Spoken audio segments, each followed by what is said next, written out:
ভাবির মৃত্যুর খবর শুনে মা আমাকে হাত ধরে টেনে আমার ঘরে নিয়ে গেলেন। এদিক ওদিক তাকিয়ে গলার স্বর নিচু করে বললেন, ঘটনা কি হয়েছিল আমার কাছে বল। তোর বাবা তো পুলিশের কাছে খবর দিতে যাচ্ছে। সুস্থ মানুষ হঠাৎ এভাবে মরে যাবে কেন? আমি মায়ের দিকে ফেল ফেল দৃষ্টিতে তাকিয়ে থাকি। ভাবির মৃত্যুর ধাক্কা আমাকে ভেতর থেকে কাবু করে দিয়েছে। এমনটা আমি কল্পনা করিনি, কিন্তু মায়ের প্রশ্নের জবাব দিতে হবে। মাকে বললাম, আমি কিচ্ছু জানি না। ভাবি আমাকে বলেছিল জরুরি কথা আছে, এজন্যই গিয়েছিলাম। মা রাগের কণ্ঠে বললেন, জরুরি কথা শোনার সময় ছিল না। মাঝরাতে বিধবা ভাবির করে এত বড় দেবর গেছে, জানলে মানুষকে আস্ত রাখবে। আমি কিছু বললাম না। মেজো ভাই দরজার সামনে এসে দাঁড়িয়ে আছেন। আমার চোখ পড়তেই তিনি ভিতরে এসে দাঁড়ান। মা বললেন, এমন কি করলি? পুলিশ যদি আসে, তাইলে তো রিশাদকে পুলিশ থানায় নিয়ে যাবে। মেজো ভাই বললেন, পুলিশ চাইলে কি সব হয়ে যাবে নাকি? আমরা যদি মামলা না করি, অভিযোগ না করি, তাহলে তো পুলিশের কানেও যাবে না। কত মানুষই তো ঘুমের মধ্যে হার্ট অ্যাটাক করে মারা যায়। ভাইয়ার যুক্তি খারাপ না, কিন্তু মনের মধ্যে আতঙ্কের উৎসটা সময়ের সাথে সাথে বেড়ে যাচ্ছে। বাহিরে দুর্জয়ের কান্নার শব্দ পেলাম। 7 মাসের বাচ্চাকে আমার বাবার মতো মানুষ বেশিক্ষণ রাখতে পারবে না, এটা স্বাভাবিক বিষয়। দুর্জয়কে শান্ত করার জন্য মা তাড়াতাড়ি ঘর থেকে বেরিয়ে গেলেন। মা চলে যাবার পর ভাইয়া আমার দিকে তাকিয়ে নিচু স্বরে বললেন, কাজটা ঠিক করলি না। এমন কি ঝামেলা হয়েছে যে খুন করা লাগবে? আমি যেন আকাশ থেকে পড়লাম। ভাইয়া আমার কাছে এরকম প্রশ্ন করতে পারে? আমি কেন ভাবিকে খুন করতে যাব? বরং ভাবি এমন কিছু ইঙ্গিত দিয়ে গেছেন যেগুলো সরাসরি মেজু ভাইয়ার দিকে সন্দেহ বাড়ায়। আমি ভাইয়াকে বললাম, তুমি কি পাগল হয়ে গেছ? আমি ভাবিকে মারবো কেন? আমার সঙ্গে তো ভাবির কোনো শত্রুতা ছিল না, বরং এই বাড়ির সবার চেয়ে ভালো সম্পর্ক ছিল। সেখানেই তোর সমস্যা। বেশি ভালো সম্পর্ক দিয়েই খারাপ সম্পর্কের জন্ম নেয়। আমি রাতে তোর বিছানায় কন্ডোমের প্যাকেট পেয়েছিলাম। কাউকে কিছু না জানিয়ে হঠাৎ বাড়ি থেকে চলে আসলি, সঙ্গে কন্ডোমের প্যাকেট। এগুলো যদি পাশাপাশি করা হয়, তাহলে এর মিনিং কি দাঁড়ায়? আমি মাথা নিচু করলাম। হঠাৎ কি উত্তর দেব খুঁজে পেলাম না। আমাকে চুপচাপ দেখে ভাইয়া নিজেই আবার বললেন, প্যাকেটগুলো কোথায়? সেগুলো তাড়াতাড়ি লুকিয়ে ফেলতে হবে। আমরা পুলিশের কাছে না গেলেও তারা নিশ্চয়ই কিছু একটা ঝামেলা করবেন। তখন প্যাকেট দেখলে পুলিশ আরো বেশি সন্দেহ করবে তোরে। আমি আমতা আমতা করে বলি, প্যাকেট কোথায় আছে আমি জানি না। রাতে শোবার সময় বালিশের সাইডে রেখেছিলাম। ঘুম ভেঙে দেখি সেগুলো সেখানে নাই। পুরো বিছানায় খুঁজে কোথাও সেটা পাচ্ছি না। বন্ধ ঘরের মধ্যে কে নেবে? তুই ছাড়া তো এখানে আর কেউ থাকে না। প্যাকেট উড়ে গেছে। আমার দরজা খোলা ছিল। ভাবি ঘুমানোর সময় বলেছিলেন দরজা খুলে রাখতে। তিনি মাঝরাতে আসবেন বলেছিলেন। রাতে তুমি আসার আগেই ভাবি প্যাকেটগুলো আমার কাছে নিয়ে এসেছিল। মেজু ভাই আরো অবাক হয়ে বললেন, তোর ভাবি এগুলো দিছিল? সে এসব পাবে কই? দেখ রিশাদ, আমার সঙ্গে মিথ্যা বলিস না। মিথ্যা কেন বলবো? আজব। আজকের যত ঘটনা সব ভাবি জানেন। তিনিই আমাকে কল দিয়ে দ্রুত বাড়িতে আসতে বলেছিলেন। রাতে খাবার পর বিছানা গুছিয়ে দরজা খুলে রাখতে বলেন। এসব কেন রেখেছে কিছুই বলে নাই। না, বলতে চেয়েছিলেন। বলেছিলেন যে রাতে এসে সব বলবেন, কিন্তু তার আগেই তো মনে হয় তাকে খুন করা হয়েছে। এটা বলে আমি একটা দীর্ঘশ্বাস ছাড়লাম। বাহিরে আশেপাশে দু একজনের শব্দ শোনা যাচ্ছে। মাঝরাত পেরিয়ে গেছে, তার উপর ভীষণ ঠান্ডা। তবু মৃত্যুর খবর জানলে মানুষ আসবে স্বাভাবিক। ডাক্তার চাচার বাড়ি আমাদের বাড়ির পাশেই। সম্ভবত তিনি ঘরে গিয়ে বলার পর আশেপাশে জানাজানি হয়েছে। ভাবির বাড়িতে কল দিয়েছেন মেজু ভাই। 2টো গ্রাম পরেই ভাবিদের গ্রাম। তার মা বাবাও নিশ্চয়ই যে কোনো সময় এসে উপস্থিত হবে। ভাইয়া আমার দিকে তাকিয়ে বললেন, যদি তুই কিছু না করিস, পেকেটের বিষয় কিছু না জানিস, তাহলে পুলিশের কাছে এসব বলার কোনো দরকার নাই। তুই যে ওই ঘরে গিয়েছিস সেটাও স্বীকার করবি না। মা বাবা আর তুই আমি ছাড়া সেটা কেউ জানে না। মায়ের কথা বলবো যে দুর্জয় কান্না শুনে মা গেছে আর ভাবিকে ডাকাডাকি করে কোনো সারা শব্দ না পেয়ে ডাক্তার ডেকেছে। আমি তখন ভাইয়ারে বললাম, তোমার সাথে কিছু কথা আছে আমার।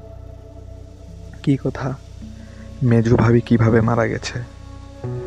লক্ষ্য করলাম প্রশ্ন শুনে ভাইয়ার মুখের ভাবভঙ্গি কিঞ্চিত হলেও পরিবর্তন হয়েছে, কিন্তু সেকেন্ডের মধ্যে নিজেকে সামলে নিয়ে বললেন, কিভাবে মারা গেছে জানিস না? হাসপাতালেই তো মারা গেল। দুর্জয়ের জন্মের সময় অতিরিক্ত রক্তক্ষরণ হলো। ডায়াবেটিস সমস্যা ছিল আগেই, তার মধ্যে আবার স্ট্রোক করেছিল।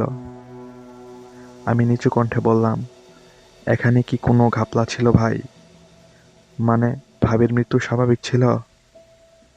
যেই ডাক্তার ভাবির সিজার করেছিল তিনি তো তোমার বন্ধু ছিলেন। এখানে ঘাবলা কিসের? 7 মাস আগে যিনি মারা গেছেন তাকে নিয়ে তোর তো কৌতূহল কেন? বাড়িতে একটা মানুষ মারা গেছে, সেটা নিয়ে খবর নাই? ভাবি আমাকে মেসেজ দিয়ে বলেছিলেন মেজু ভাবি নাকি খুন হয়েছে। সেই খুনের বিষয়ে ভাবি কথা বলতে চেয়েছিলেন। ভাবির কি হয়েছিল ভাইয়া? আমার প্রশ্ন শুনে ভাইয়া থমকে যান। দরজার দিকে তাকিয়ে উকি দিলেন। তারপর আবার আমার দিকে ফিরে বললেন, আমি যা জানি সবই তো বললাম। হাসপাতালে নেওয়ার পর থেকে তোর ভাবি আর মা হাসপাতালেই ছিলেন। আমি তো সারাদিন দোকানে ছিলাম, শুধু অপারেশন করার সময় হাসপাতালে যাই। তারপর দুর্জয়ের জন্ম হলে আবার চলে আসি। একটু থেমে আবার বললেন, যদি হাসপাতালের মধ্যে কোনো ষড়যন্ত্র হয়ে থাকে সেটা ভাবি আর মা ভালো জানতে পারে। এমনকি মৃত্যুর খবরটাও তো আমি দোকানে বসে পেয়েছিলাম। আমি কোনো হিসাব মেলাতে পারলাম না। সব কিছু যিনি জানেন তিনি তো মারা গেছেন। মারা গেছেন বা মেরে ফেলা হয়েছে সেটাও নিশ্চিত না। বাহিরে কান্নার শব্দ ভেসে ওঠে। ভাবির মায়ের কান্নার চিৎকার শুনতে পাই। যা বলার মনে রাখিস রিশাদ, এটা বলে ভাইয়া আমার ঘর থেকে বের হয়ে যান। ভাবির মা বাবা আত্মীয় আসার সঙ্গে সঙ্গে বাড়িতে গগনবিদারী কান্না ওঠে। আমি গিয়ে ভাবির দেহের কাছাকাছি দাঁড়াই। একটা চাদর দিয়ে ঢেকে রাখা হয়েছে। ঘর ভর্তি মানুষ। আমার পকেটে মোবাইল কেঁপে উঠল। মনে হয় কেউ মেসেজ করেছে। মোবাইল পকেট থেকে বের করে দেখি ভাবির মেসেঞ্জার থেকে মেসেজ এসেছে। আশ্চর্য হয়ে তাকাই। মেসেজ সিন করে দেখি সেখানে লেখা আছে, নেটওয়ার্ক খুব সমস্যা করছে। আমার করা সব মেসেজ তোমার আইডি থেকে ডিলিট করে দিও। এগুলো কাউকে বলো না। চারিদিকে কান্নার ঢেউ। আর আমি তখন ভাবির বিছানায় তার মোবাইল খুঁজে বেড়াচ্ছি। আমাকে ব্যস্ত দেখে মা বললেন, কি খুঁজছিস রিশাদ? ভাবির মোবাইলটা কই মা? তোর ভাবির মোবাইল তো আজ সকালে বাজারে পাঠিয়েছে ঠিক করার জন্য। মোবাইল তো মনে হয় এখনো বাজারে। আমি আবারও গোলক ধাঁধার মধ্যে পড়লাম। ভাবির মোবাইল যদি বাজারে থাকে তাহলে তার আইডি দিয়ে মেসেজ করলো কিভাবে? মনে পড়লো দুপুরে ভাবি কল দিয়েছিল বারবার বাবার নাম্বার দিয়ে। আমাকে তখন বলেছিলেন যে তার মোবাইলে কি নাকি সমস্যা হয়েছে। মায়ের কাছে শোনার আগ পর্যন্ত কথাটা আমার মাথায় আসেনি। 38 মিনিটের ভয়েস রেকর্ড এখনো পুরোটা শেষ হয়নি। এই পর্যন্ত শোনার পরে রেকর্ড বন্ধ হলো। চারিদিকে থমথমে পরিবেশ।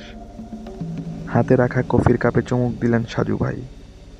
কাছেই দাঁড়িয়ে থাকা থানার এসআই বিমল মিত্রের দিকে তাকিয়ে সাজু ভাই বললেন, রিশাতের লাশের ছবিগুলো আরেকবার দেখান তো ভাই। যেই ছেলেটা এত বড় কাহিনী নিজের মোবাইলে রেকর্ড করলো, সেই ছেলেটা কিভাবে আত্মহত্যা করলো? সাজু মুচকি হেসে বলল, রিশাদ তো চাইলে পালিয়ে যেতে পারত। সেই সুযোগ তার ছিল, ফাঁসি হওয়া কি এতই সহজ ভাই? এসআই বিমল মিত্র বললেন, এই রেকর্ডের মধ্যে রিশাদ যে বলেছে কন্ডোমের প্যাকেট তাকে তার বড় ভাবি দিয়েছে, এটা মিথ্যা। এই প্যাকেট রিশাদ নিজেই তাদের বাজার থেকে কিনেছিল। পরবর্তী পার্ট।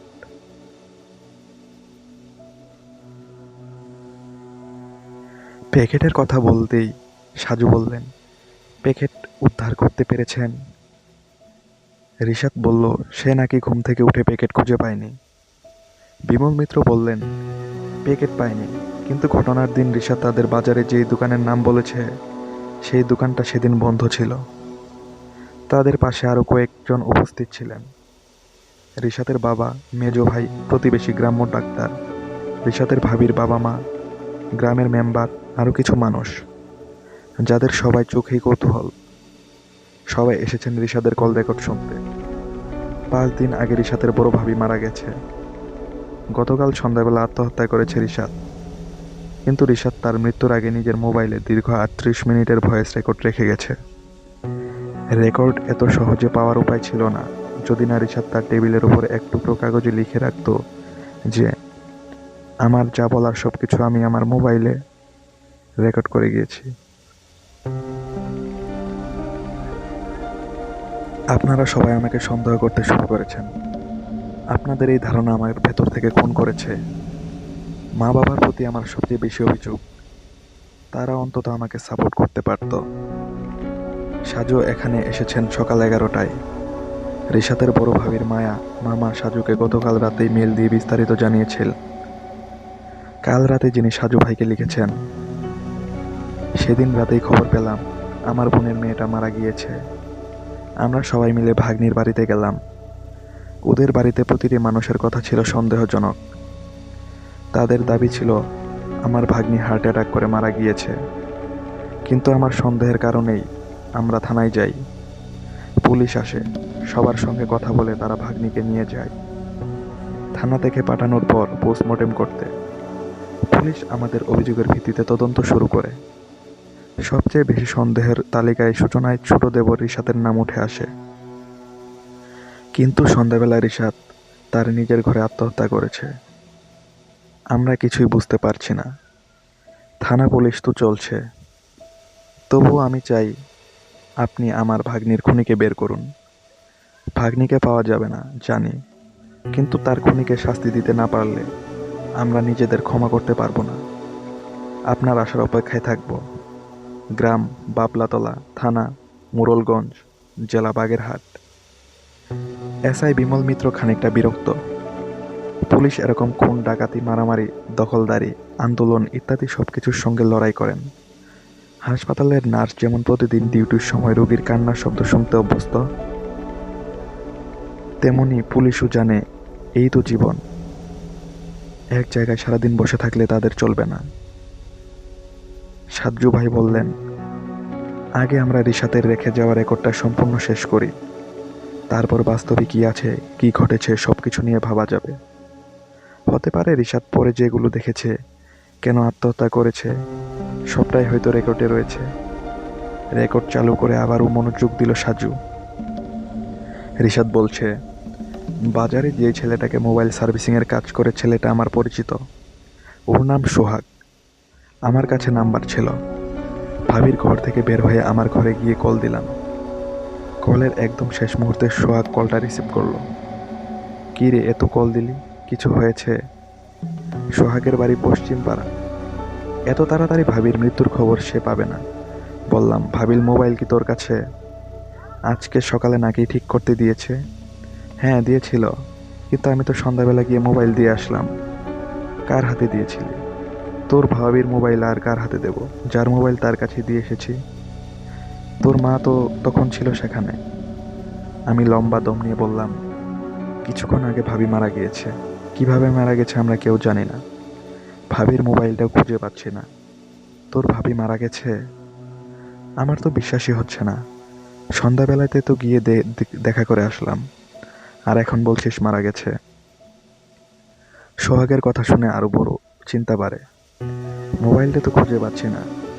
সোহাগ যদি মোবাইল দিয়ে যায়, তাহলে ভাবির মোবাইল কোথায়?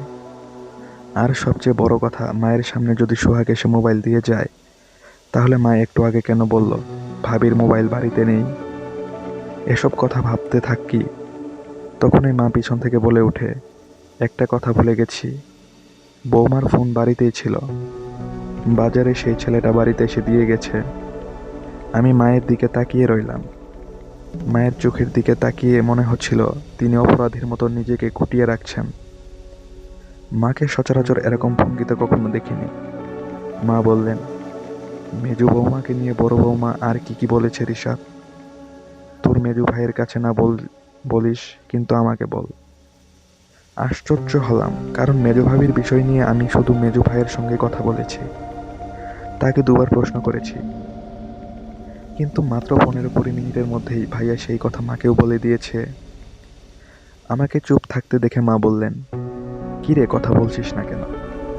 নিশ্চয়ই তোর কাছে বৌমা কিছু বলেছে। তুই এগুলো জানার পরই তড়িঘড়ি করে বাড়িতে এসেছিস মনে হয়, তাই না? পাশে অন্য ঘরে ভাবির মা বাবা ও আত্মীয় স্বজনের কান্না, বাতাসে আতঙ্কের গ্রান। তার মধ্যে আমরা যদি এভাবে গোপনে বারবার কথা বলি, তাহলে তো মানুষ সন্দেহ করবে। এসব ভেবে মাকে বললাম, হ্যাঁ, অনেক কিছুই বলেছে, কিন্তু এখন সেসব বলার সময় নাই, চলো ওইদিকে যাই। গিয়ে কি করব? বৌমার মামা তোর বাবার সাথে নীলয়ের সাথে কথা বলেই থানায় কল দিয়েছে। এই সামান্য কারণে পুলিশ কেন আসবে? মহিলা মানুষের লাশ একবার নিয়ে গেলে কাটাকাটি করে তারপর ফেরত দিবে। আমি মাকে বললাম, যদি ভাবিকে কেউ খুন করে, তাহলে তো খুনি ধরা পড়া উচিত। আর ওনারা সন্দেহ হলে পুলিশ ডাকতেই পারেন। মা রাগের স্বরে বললেন, সন্দেহ করবে কেন? আমরা কি ওদের মেয়েকে খুন করব? নিজের সন্তান মারা যাবার পর 1 বছর পেরিয়ে গেছে, তারপরও তো তাকে এই বাড়িতে রেখেছি। মায়ের শক্ত কথার জবাবে বললাম, এমনি এমনি রাখো নাই মা, ভাবি তার মা বাবার একমাত্র মেয়ে, তাদের অনেক সম্পত্তি, তাই তোমরা চাইছিলে সব সম্পত্তি আমাদের হোক। এজন্যই তো মেজো ভাইকে দিয়ে ভাবিকে বিয়ে করতে চাচ্ছিলেন। মা আমার দিকে তাকিয়ে রইলেন। আমি এভাবে সরাসরি মেজো ভাই ও মায়ের দিকে আঙ্গুল দেখিয়ে কথা বলবো, এটা ভাবেন নাই। আমি মাকে আস্তে করে বললাম, মা, আমি মোবাইলের ফ্ল্যাশ লাইট জ্বালিয়ে ভাবির ঘরে ঢোকার পরেই ঘরের দরজা বন্ধ করেছিলাম, কারণ ভয় হচ্ছিল যে তুমি, বাবা, ভাইয়া যদি কেউ দেখো বা হঠাৎ চলে আসো, তাহলে কেলেঙ্কারি হবে।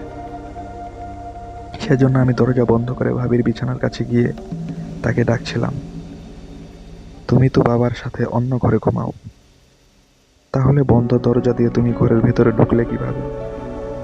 নাকি তুমি আমার আগেই ভাবির ঘরের মধ্যে ঢুকেছিলে? আমার কথা শুনে মায়ের চোখ মুখ শুকিয়ে যায়, কিন্তু কি উত্তর দেবেন খুঁজে পান না। আমি বললাম, ভাবিকে কি তুমি খুন করেছো মা? পরবর্তী পার্ট শুনতে চাইলে আমাদের চ্যানেলটিকে সাবস্ক্রাইব করে বেল আইকনটি বাজিয়ে দিন। খুব শীঘ্রই পরবর্তী পার্ট এই চ্যানেলে আপলোড করা হবে।